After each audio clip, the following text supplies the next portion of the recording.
Channel 11 News starts with severe weather Team 11 coverage. Showers have pushed through and there is still some sun out there, but it will be cooler for today. Good news, though, we have made it to Friday. Thanks so much for joining us this noon. I'm Liz Kilmer. Let's get right to meteorologist Scott Harbaugh with a look at that cooler forecast. Scott, I want the temperatures we had Wednesday. Sounds like that's not happening. Not in the next couple of days. It's not. Yeah, upper 60s on Wednesday. Low to mid 60s yesterday. Today we'll be stuck in the 50s this afternoon, but still by mid-March standards, not bad. 54 Pittsburgh and in Butler right now, currently 53 in Washington and in Morgantown. We go through the next couple of hours. Temperatures will come up into the upper 50s. Notice on Storm Tracker, just some high, thin, wispy clouds from time to time this afternoon into early this evening. We'll see some clouds streaming overnight tonight. By first thing tomorrow morning, those clouds are gone. We are going to play roller coaster temperatures heading into the weekend. I'm updating which neighborhoods will drop into the 20s tonight, plus how much of your weekend is going to be dry. I'm putting together the full forecast, and I'll have it for you in about 15 minutes. 20s up. All right, thanks, Scott. Breaking right now, the Allegheny County Health Department just gave us an update on COVID cases. Officials there are reporting 296 new cases since yesterday. Health officials also learned of 9 additional deaths. We are told one of the victims died last month, while the other 8 are more recent. Governor Tom Wolf and the Vaccine Task Force are set to update us later today on vaccination plans. Look for developing details starting at 5 on Channel 11 News. Westmoreland Manor could restart in-person visits within the next few weeks. This week, the CDC said facilities can allow visitors if they have vaccinated at least 70% of their residents and have a positivity rate below 10%. Leaders at Westmoreland Manor say they meet both standards. Residents and staff were vaccinated last month. Now, the county-run nursing home, though, you may remember it saw more than 200 COVID cases earlier on in the pandemic and 10 deaths. The outbreak got so bad the National Guard was called in to help. Meantime, during his first primetime address as president, President Joe Biden set a goal to declare independence from the coronavirus on July 4th. If we do our part, if we do this together, by July the 4th, there's a good chance you, your families and friends will be able to get together. And don't we miss that. Now, the president says there's a lot of work to do first, saying we all have to continue to wear our masks, keep our distance, and get folks vaccinated. He outlined a plan calling for all states to make every adult eligible for a vaccine by May 1st. He is deploying 4,000 more active duty troops to support vaccination efforts, and he will allow more people to deliver the shots, like medical students, veterinarians, and even dentists. Dr. Anthony Fauci thinks that we could have herd immunity by this summer just through vaccinations alone.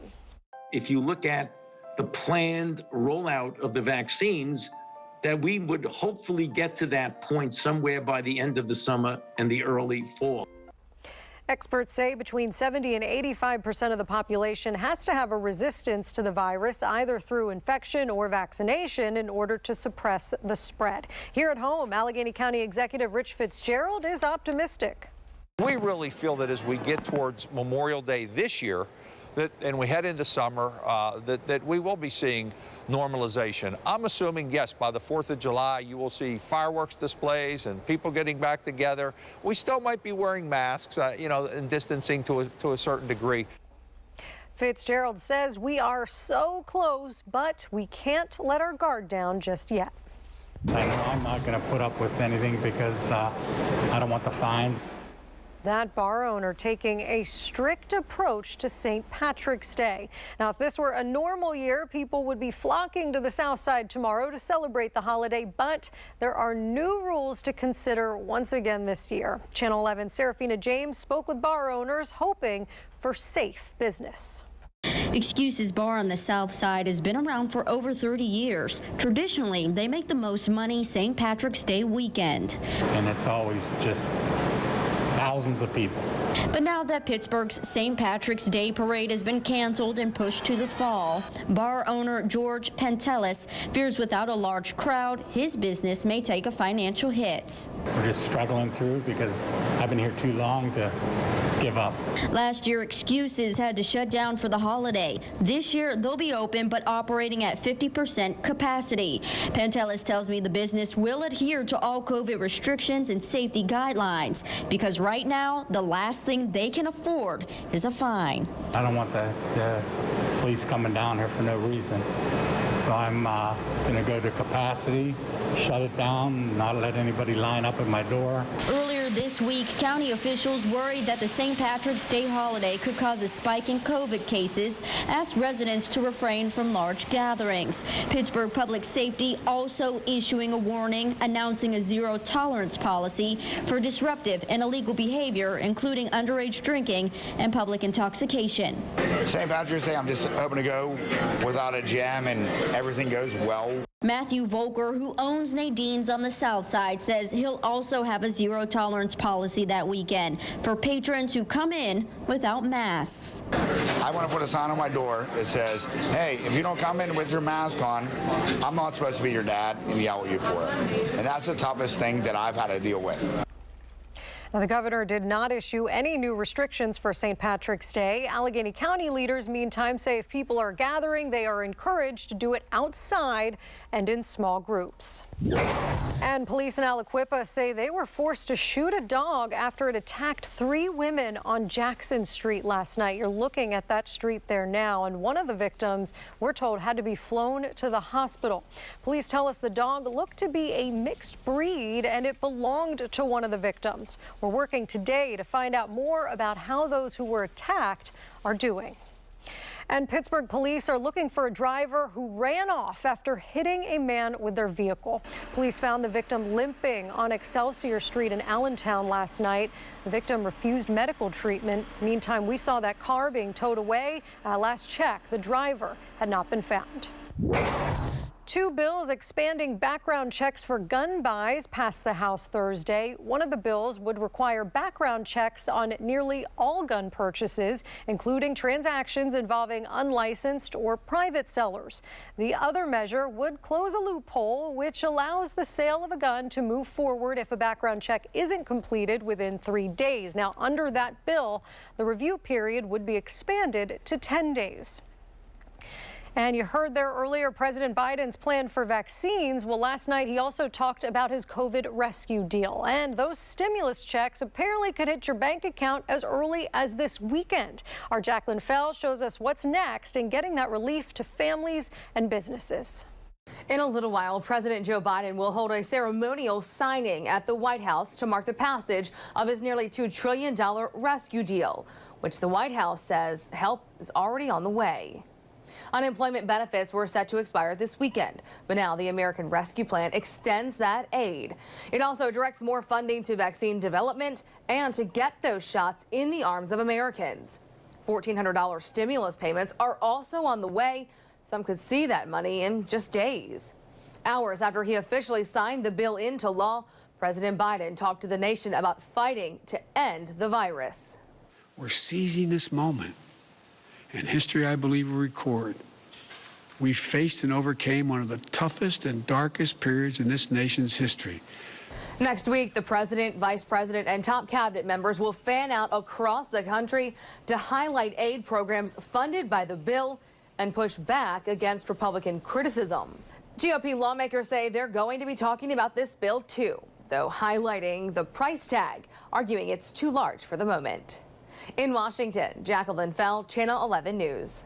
The latest at noon now, a state police fire marshal says the cause of a fire that led to an explosion in Westmoreland County is undetermined. You saw this as breaking news last night on WPXI Tonight. A mobile home, you see it there on Suttersville Road in Sewickley Township, was reduced to a pile of rubble. Now, thankfully, the man who lived there was not inside at the time, while neighbors say they felt 3 small blasts. Investigators say those explosions happened when fire hit the oxygen tanks that were inside that home.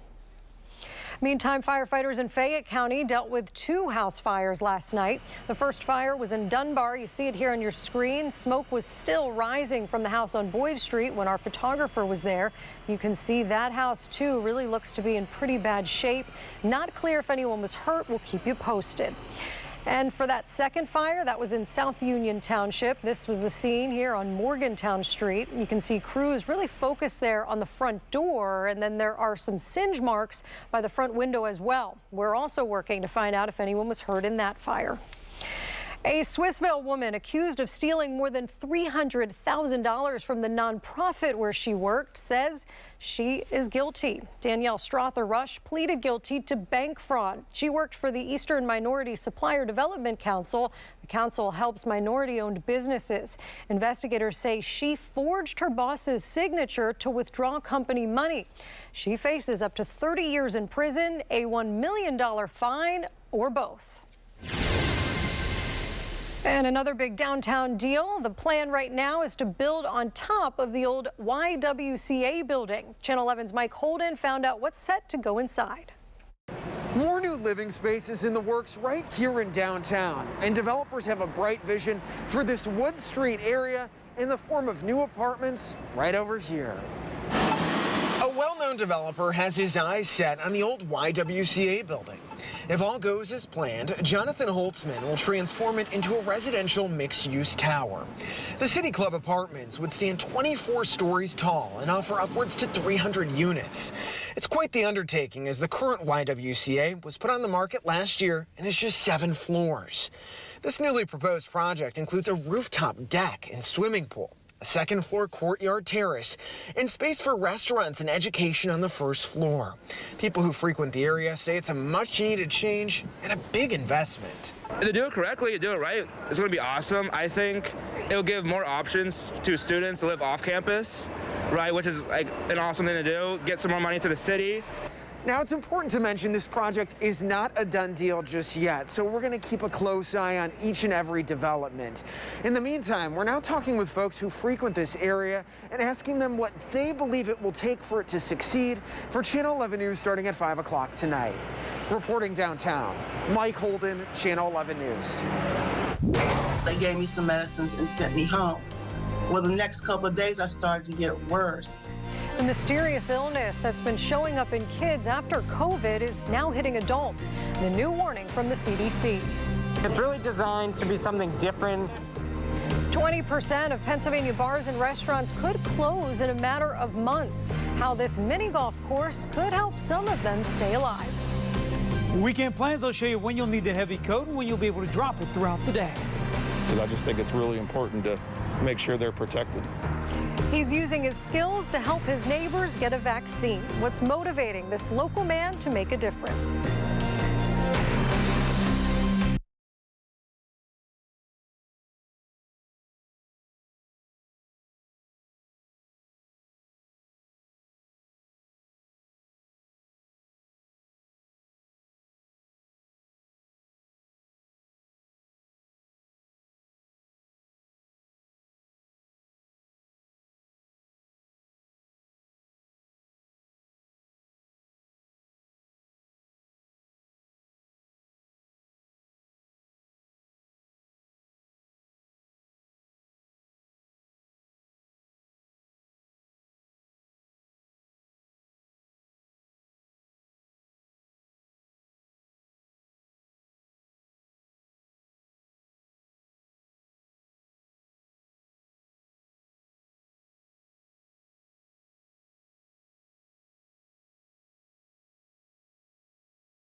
I just think it's really important to make sure they're protected.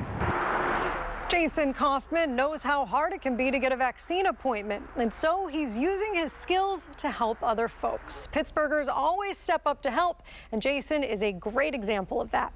Folks like him are being called vaccine angels. So in his case, he has a full-time job, but late at night, you'll find him scouring websites and apps for any vaccine appointments that are out there. Jason realizes most older folks don't have laptops, tablets, or smartphones, so he does that work for them. It's what humanity needs right now. We need more kindness in this world. You know, I don't want anything in return from this. I just want help to make the world a better place. That's it. Love that. So since Jason first helped his parents find an appointment, he's been able to do it for 50 more people. So we've covered a number of stories about multi-system inflammatory syndrome. It's a rare and mysterious illness that was first reported in children who had recovered from COVID-19. Well, it is now showing up in adults. Reporter Doreen Gensler learned that the CDC is now warning doctors and hospitals to be on the lookout. Tammy Holland thought she had dodged a bullet last fall. I had mild symptoms with my COVID. I had a stuffy nose, and that was it. The 54-year-old mother of 5 is a breast cancer survivor, and she worried about complications. So when the infection cleared, she was grateful. But then, 3 weeks later, she started feeling sick again. And they said I had pneumonia in my lower left lobe. And so they gave me some medicines and sent me home. Well, the next couple of days, I started to get worse. And soon she was on a ventilator as doctors tried to pinpoint the problem. Then her organs started failing. She was medevaced to the hospital at the University of Pennsylvania, where more sophisticated equipment could keep her alive. The entire time, her family was searching for clues about her mysterious symptoms and found an article about multi-system inflammatory syndrome in children. All of these symptoms and this whole progression of symptoms is mirroring what was stated about these kids. The condition, commonly called MIS-C, was first identified in the spring, with kids developing a rash and inflammation around their heart and other organs several weeks after clearing a COVID infection. Now, the Centers for Disease Control and Prevention confirms adults are experiencing the same rare condition. So instead of just taking care of the virus, the immune system actually damages the organ systems in the body. Dr. Ermias Balai is an epidemiologist with the CDC.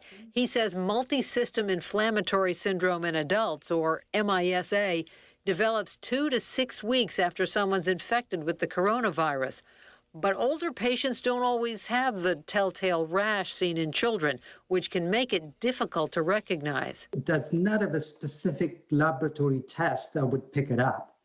But a patient who developed COVID-19 illness or infection, typically within days or weeks, when they come back with the symptoms of fever in evidence of multi-organ failure or symptom, should be considered potentially with MIS-A and treated appropriately. Now, Tammy is back home now. She has to undergo physical therapy, though, to regain her strength. The CDC says it expects to learn soon what puts someone at a higher risk for developing the syndrome. And nearly 1 in 5 Americans say they lost a relative or a close friend to the coronavirus. That's according to a new poll from the Associated Press and the National Opinion Research Center. The poll also found 1 in 3 Americans are not planning on getting the COVID vaccine. According to the poll, the most reluctant groups are younger adults, people without college degrees, and Republicans. A calm but cooler weekend here in Pittsburgh, but meantime, Colorado is bracing itself for what local forecasters there are calling snowpocalypse. I'm not used to this panic shopping where it's completely and entirely empty shelves and water. Yeah, so like you heard there, essentials, they are flying off store shelves in Denver as people prepare for the worst. The National Weather Service is calling it historic, forecasting one of the worst snowstorms for that area in a decade. Severe winter weather alerts stretch across Colorado, Wyoming, Nebraska, and South Dakota for this upcoming weekend. Your your severe weather Team 11 forecast. There was one computer model I looked at very early in the week for the Denver area, Colorado Springs in particular, calling for 90 inches of snow this weekend. One computer model. It's not going to be like that, but it could be a couple feet easily from Denver down to Colorado Springs. For us, we're on the reverse side of this, the warmer side of this, even though temperatures are cooler than the last couple days, still above normal. Live look at our PennDOT cameras, plenty of sunshine, some high, thin cirrus clouds. You can see them, I-79 Mount Nebo right now, but sunshine will be abundant the rest of the day with just that thin veil of light cloud cover high up, not enough to block out the sun. 54 right now in Pittsburgh and in Butler, 56 currently in Beaver, so feeling pretty good. All the cloud cover from this morning, the rain showers we had early this morning south of I-70, they continue to push to the south, and we're in pretty good shape rest of the afternoon. Now, because we had the cold front come through, the night times will be cold, the daytimes will be cool, but not unbearable for this time of the year. Notice on Storm Tracker, just a thin veil of clouds from time to time throughout the afternoon. Now, tonight, clouds will come in again for part of the overnight hours, so skies will clear out late tonight into first thing tomorrow morning, and I do expect plenty of sunshine during the day tomorrow. As a matter of fact, other than some high, thin cirrus clouds, once again, should be primarily sunshine tomorrow. Sunday, we'll see a few more clouds during the day. Monday, a few more, but we're dry the rest of today, Saturday, Sunday, and Monday for a pretty good stretch of weather. We're going to get the kids outside this afternoon. Temperatures approaching that 60-degree mark, so not bad at all. We will see a couple clouds filter in as we head towards sunset. Then tonight, down to 28. Now, keep in mind, after the last couple days, that seems incredibly cool. Normal low temperature for tonight, 29 degrees. So this time of the year, we expect to drop into the upper 20s. We will tonight and tomorrow, only recovering to the mid to upper 40s. So a little chillier tomorrow. Maybe a sweatshirt as you head out the door for that walk tomorrow, or just to spend some time outside. First thing in the morning, good deal of sunshine at 9 a.m., but it's going to be cold, only 33 degrees. My weekend forecast, it's 100% dry this weekend, but my pick day of the weekend is Sunday because it's actually going to be a couple degrees warmer on Sunday. 47 tomorrow, 52 on Sunday. Don't forget, this is the weekend. We spring forward tomorrow night. Turn the clocks ahead an hour when you go to bed, technically at 2 o'clock in the morning. Yes, for some of you, that will mean a little less sleep Saturday night, but the sunset on Sunday isn't until 7:26. 5-day forecast with your weekend always in view. Clouds really do start to fill in during the day. Monday, 45 for the high temperature. Monday and then Tuesday, a couple morning showers around the area. Most of the day will be dry and a high temperature of 58 degrees. Thanks. Well, coming up, you can't see them, but plastics can show up in what we eat, drink, even the air we breathe. That's according to a new study. Up next, where it's coming from and what needs to change. First, the newest medical marijuana shop here in our area opened this morning. Coming up, the familiar face who was the first customer.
Welcome back. The newest medical marijuana dispensary in our area is officially open, and Pennsylvania's second lady, Giselle Fetterman, was the first customer this morning at Beyond Hello in Irwin. She had a back injury when she was younger and says she stays away from painkillers, so she goes to a chiropractor, she does yoga, uses an inversion table, but she says medical marijuana is really what's been life-changing. Some days none of them work, and this is something that has helped me be able to get up and face the day in days that the pain was just too much to go on. Her husband, Lieutenant Governor John Fetterman, says legalizing recreational marijuana is the next logical step. Fetterman and Governor Tom Wolf have been calling on state lawmakers to vote on a bill that would allow Pennsylvanians to vote on legalizing it. Millions of people are looking for work. Unfortunately, though, thieves are looking for their next con. Here are some red flags that a job opportunity may actually be a scam. Experts say watch out for any potential employer who asks for personal information like a bank account or social security number early on in the process. Be on the lookout for a potential boss who asks you to pay for training. And be wary of anyone promising extremely high pay for simple work. Job-related scams top those monitored by the Better Business Bureau in both 2018 and 2019. Now, cooler air settling in. I'm tracking which neighborhoods will be down near 20 degrees by tomorrow morning. Plus, a new study found there is so much plastic in our environment, we are consuming a credit card's worth each week. You heard that right. Up next, what researchers say must change.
Welcome back. Well, the rain has moved through and we're seeing some sunshine today, but it is definitely a day to grab your coat. Meteorologist Scott Harbaugh joins us now with what to expect heading on into the weekend as well. Scott. Yeah, because Liz, the air is drying out a bit from what we had yesterday, so it starts to feel a little bit cooler. And as that breeze kicks up this afternoon, you'll really notice it. A lot of sunshine live on tower cam right now. Looks pretty fantastic. Feels decent outside. Temperatures mainly in the mid-50s right now. Now, that wind is going to kick up a bit this afternoon. Wind gusts topping 20 to 25 miles per hour between 2 and 3 o'clock this afternoon. So even though temperatures will be in the upper 50s, that breeze will make it feel just a little bit cooler today. 59 for the high temperature this afternoon. A couple clouds will try to stream in by evening. I'm tracking when those clouds head out and how cold temperatures will be to start off the weekend. I'll take you hour by hour with the weekend forecast coming up in minutes. Scott, thanks. Meantime, 7 people are without a place to live after a fire spread from row home to row home. Take a look. This is what Glenwood Avenue in Hazelwood looked like yesterday. Our cameras were there as firefighters made sure that the fire was out. Now you can see the brick on the front of that one house pretty badly charred, and so is the top of the one to the left there. Now that fire started on the first floor, according to officials, and spread up to the top of the house pretty fast. Between all the row homes that were impacted, the Red Cross is helping 4 adults and 3 children. Everyone made it out safely, thank God, but firefighters did have to help their animals. 1 cat was rescued and 1 dog. EMS was giving some oxygen to one of the cats. A very grateful owner there with him, looking around for the cat and found him with EMS. Still working to find out how that fire started. We'll keep you posted. Well, a recent study found harmful microplastics are in many Pennsylvania waterways, all 53 that were tested, and that includes Pittsburgh's 3 rivers. It's estimated we consume a credit card's worth of plastic every week. You heard that right. I looked into what can be done to fix this. Lots and lots of plastic is all around us and will soon be produced near us too. But what you may not realize is how it's getting inside of us as well. Studies estimate that we consume about a credit card's worth of microplastic pollution every week, just from our daily lives. You heard that right, a credit card's worth each week, making folks feel disgusted. Ugh. That's awful. It's terrible. It's an issue that really came to light in a recent study conducted by the advocacy group Penn Environment. Conservation associate Farron Savitz says microplastics were found in all of the 53 tested waterways across Pennsylvania. Here, that means not just the 3 rivers, but smaller water bodies like the Chartiers and Sewickley Creeks. Harmful fragments that make their way into what we drink, eat, even the air we breathe. There are emerging studies and research being done that shows that these can have effects on our reproductive systems, on the endocrine system, on developmental disorders, and certain types of cancer. What can we do to stop that, though? It's a good question and a big one. Some people think just recycling does the trick, but experts say that's an imperfect system, and even with it, microplastics still enter our environment. The best thing to do is cut these plastics off at the source. If we get rid of single-use plastic products like bags, like polystyrene, styrofoam containers, getting rid of these single-use products that we have readily available reusable alternatives for. Farron says they're working at the federal and state level to push legislation that would ban certain products. Here in Pittsburgh, Councilwoman Erica Strasburger says they too are working to reduce single-use plastic bags at point of sale. Experts hope change comes quickly. The longer we take to act, the worse it's going to get. This is a problem for all of us now, judging by how much of this plastic we found. So alarming there. Now, I reached out to the PWSA to see if they filter our water for those microplastics, but they have not responded. Meantime, well, the Fayette County prison might be hard to believe, but it was built in the 1800s. Now a new one is in the works. It will be 4 stories with more beds. Officials say this was long overdue. The current one is very outdated and overcrowded. This is a very large project, but it's a small testament to what we can do collectively here as a group. The new Fayette County prison should be done by January 2023. Well, tax season is just as busy for thieves as it is for the IRS. If you haven't filed yet, a scammer may be racing to beat you to it. NBC's Liz McLaughlin shows us how scammers are targeting taxpayers now this year. From work to shopping to finances, more of our data is online these days and ripe for the taking. Bad guys follow the money and follow the information, and the information is definitely online. According to McAfee, 63% of Americans are filing their taxes online this year. 12% of those are doing it for the first time. Now tax season and scam season are in full swing, with the COVID-19 pandemic presenting more opportunities for hackers. They especially are effective in times of crisis like this. Many scams involve messages using stimulus checks or COVID-19 vaccines to get unwitting consumers to click a malicious link or give up personal information. Sometimes con artists impersonate the IRS using threats to demand immediate payment or get valuable information to use for identity theft. If you receive an email from the IRS, don't click on it, because the IRS does not use email. Security experts say you can protect yourself by ignoring calls, texts, and emails from unknown senders, changing social media settings so hackers can't see information like your birth date or where you live, and using a virtual private network or VPN when filing. It's a digital tunnel between you and the IRS that keeps what you send safe and secure, increasing the chances that your return won't fall into the wrong hands. Liz McLaughlin, NBC News. Still ahead, we've seen the pros and cons of remote learning. Up next, why some experts now say it could be putting kids in danger. Plus, the new report that says keeping schools closed could be doing more harm than good.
Well, this could be a touchy question for some parents out there. How How exactly is that virtual learning going? Well, hopefully the end is near. Child experts, in fact, talked with Congress this week about what virtual learning is doing to our kids. Screen time was an issue before the pandemic, and now pediatricians are concerned about families relying on it. They pointed to a study that says 28% of parents reported that their child is distracted during virtual schooling. With websites like YouTube and other apps out there, you can certainly imagine that. Now, older kids with phones are sending 3 times the amount of text messages that they were sending before the pandemic. There have been substantial costs associated with keeping schools closed in terms of students losing ground academically, mentally, and physically. I have to acknowledge the unprecedented challenges that families are up against. It's no surprise that screen time has increased significantly under these circumstances. Another issue, privacy. Experts called on Congress to make the current laws tougher when it comes to protecting kids. And 1 year after the pandemic closed our schools, another report says they should reopen. This study looked at more than 120 other studies that focused on the impact on students. Now, the majority found in-school learning does not increase risk to children when health protocols are followed. It also found schools are not factors in community transmission, and children may face greater health risks when they are not in school because they miss health screenings, they miss meals, and they may have mental health challenges. A dress in layers sort of weekend coming up. I'll show you when you'll want to pull out the heavy coats. It's really designed to be something different. 20% of Pennsylvania bars and restaurants could close in a matter of months. Up next, though, how this mini golf course could help some of them stay alive.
I have 2 older kids and I would love to bring them back. I'm for sure going to because we have not been getting out much at all.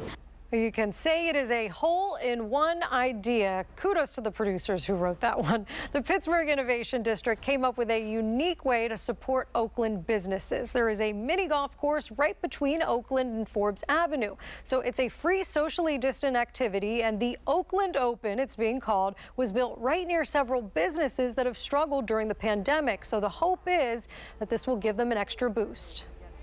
And it's really designed to be something different, an opportunity for Pittsburghers to get out of their houses while the weather's warming up. If you're interested in playing, you are asked to reserve a time slot. The course will be around until about next month. Your severe weather Team 11 forecast. With a light jacket today, tomorrow, Sunday. You can get out and enjoy that in Oakland. Beautiful sunshine today. Just some high, thin clouds. This live look tower cam into downtown Pittsburgh from Fine View. 54 right now. West wind at 10. That will add some chill to the air as you step outside this afternoon. Visible satellite, basically all the thicker cloud cover we had overnight last night. First thing this morning is pushed well to the south, so some high, thin clouds over top of us, mainly those high, thin cirrus clouds. They're the wispy ones, high in the sky. They don't really block out the sun, so plenty of sunshine today. Weather, in a word, dry. We're going to be dry today, tomorrow, Sunday, Monday, and even most of the day Tuesday will end up being fairly dry. So decent sky this afternoon.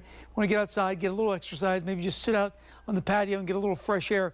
Weather's not going to be a concern. Couple high, thin clouds this afternoon into this evening. Now, another weak little wave is going to come through. This is a reinforcing shot of cold air, but there's no energy with it whatsoever. If you were with Chief Meteorologist Stephen Cropper last night at 11 o'clock, he was talking about how this next system is going to come through dry tonight. Going to throw in some clouds during the overnight hours, but we'll kick them out by the time we get into Saturday morning. So it'll drop the temperature off between today and tomorrow, but won't do anything as far as any rain or snow tonight.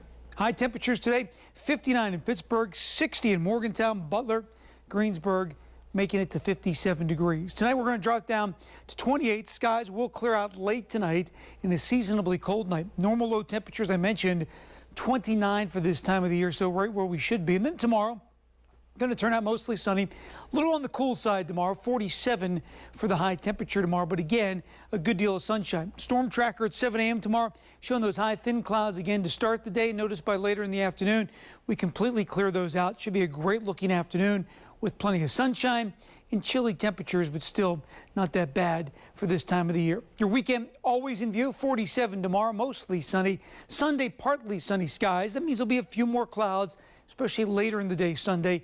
52 for the high temperature. Overnight lows this weekend will definitely be on the cold side. 27 Saturday night into Sunday, Sunday night into Monday, down to about 24 degrees. Again, another reminder, this is the weekend we spring forward, turn the clocks ahead an hour. Saturday night into Sunday morning, sunset on Sunday will be at 7:26. 5-day forecast with your weekend always in view. Cooler on Monday, 45 for the high temperature. A couple morning showers on Tuesday, but the bulk of the day will be dry and a high temperature of 58 degrees. All right, Scott, thanks. Honda plans to sell 2 all-electric SUVs in the U.S. for the 2024 model year. It will also soon offer hybrid versions of its top-selling cars. Honda has acknowledged it has work to do to comply with lower emissions targets coming from the Biden administration. One of the electric SUVs will be from the Honda brand and the other from Acura. Automakers as a whole are set to roll out 22 new electric vehicles in the U.S. this year alone. Now here's local Steals and Deals, Lisa Robertson. Wouldn't it be wonderful if you had 5 key people with you every moment of the day? You would never be alone. You would never worry. You would never be afraid. Well, that might not be possible, but I have the next best thing. This is a brand new concept called InvisiWare. This is a beautiful necklace. You literally just push the button and it alerts 5 people that you're in trouble and where you are by a GPS location. So think about it. You're walking to your car in a parking lot. You're by yourself. Something's not right. You use your rideshare app. You're in the car. Something's not right. You're going to, you're leaving somewhere, you're walking down the street, you're by yourself at night, something's not right. Maybe it's you, maybe it's your daughter, maybe it's your niece, maybe it's your mom, maybe it's your sister, maybe it's your best friend. Every woman has felt that. This is a brand new concept that I know you're gonna love. Please meet the young lady who actually developed it. This is Raja. It looks like a beautiful piece of jewelry, and people never believe this, but it's actually got a safety device hidden on the inside. There's a button. If you press it 2 times, it immediately sends a text message to 5 people that you pre-select in the free app. And there's a feature to allow it to optionally contact 911 as well.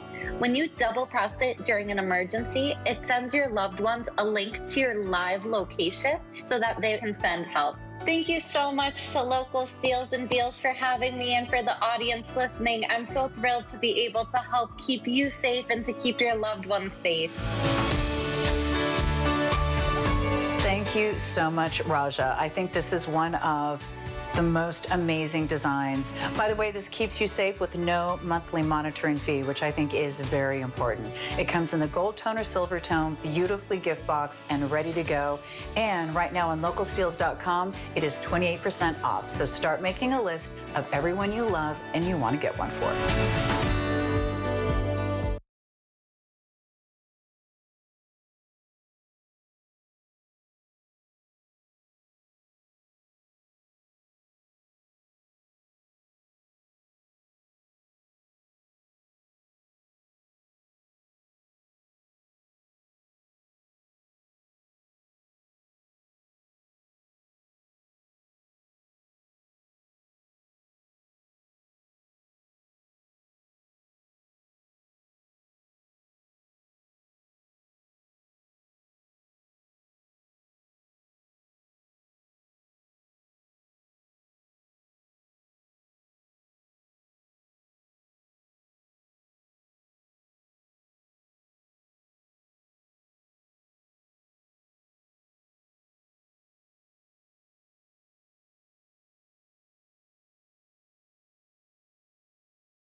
If you share your Netflix account with other folks, you're going to want to listen up. The company is testing a feature that could end password sharing. If you let someone use your account password when they log on, they may get a message asking them to verify the account. If they can't confirm that they're an authorized user, viewers will be prompted to set up a new account. I think I know a lot of folks who will be in that boat. All right, meantime, you can add William Shatner to the list of attendees at Steel City Con. The actor will headline the event at the Monroeville Convention Center in June. Shatner will attend the first 2 days of the convention, June 11th to the 13th. There will be a limited number of VIP packages and photo ops. Pittsburgh sports teams are on the path to recovery. Tickets for the Pens' remaining March games went on sale today. They'll be sold in pods of 2, 3, or 4 to allow social distancing. Last week, about 1,800 fans returned to cheer on the Pens at PPG Paints Arena after the state eased restrictions. And PNC Park can open at 20% capacity when the Pirates start their season next month. Season ticket holders can buy those tickets now. The rest of us, though, will have to wait until Wednesday. The team is selling tickets for the first 12 home games. After that, tickets will be available on a month-by-month basis. All right, well, that'll do it for Channel 11 News at noon. Our next newscast is tonight at 5. Happy Friday. Please have a wonderful weekend. We'll see you later.